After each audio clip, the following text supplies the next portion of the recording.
Respectable all home ministry, respectable court advocate, all male, female, and female police to continue. जेव्हा एखादी हिंदू स्त्री आपल्या पुरुषासाठी कुटुंबातील जेवण करत असते, तर ती स्त्री त्या पुरुषासाठी जर भोजन लंच बनवत असेल, काय पाप आहे का ते त्या पुरुषांनी खाल्लेलं तिचे आजचं जेवण?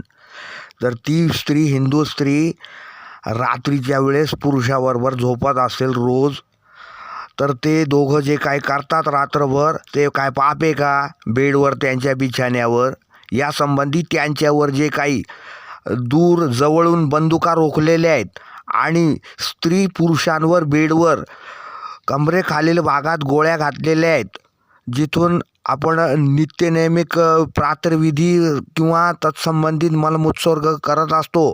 संबंधित स्त्रीच्या पोटाखालील, पुरुषाच्या पोटाखालील भागात गुप्तेंद्रियात जबरदस्त गोळीबार झालेला आहे. अनेक ठिकाणांहून अशा प्रकारची खटल्याची कुटुंबे, कुळकायदा कुटुंबे, मोठी सहपरिवार जिथे जिथे नष्ट झालेले ज्या राज्यामध्ये, तिथे इस्लामिक कायदा आहे की ज्या स्त्रीने ठराविक पुरुषांना भोजन बनवले ते पाप आहे. असे अनेक कायदे निर्माण झाले बंदुकीचे.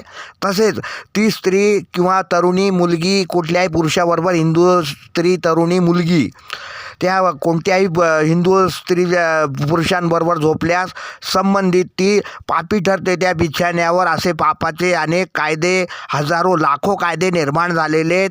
2 कोटी लोकसंख्या हो भारताची, 2.5 कोटी हिंदूची लोकसंख्या हो, 2.5 अब्ज हो, कोणत्या धर्माच्या अनेक कॉन्स्टिट्यूशन आहेत. जय महाराष्ट्र, सांज वार्ता, वर्ल्ड न्यूज, डोनाल्ड ट्रम्प मेल, शिंझो आबे जपान मेल, तसेच इंदिरा गांधी मेल कंटिन्यू, सोनियाजी गांधी काँग्रेस.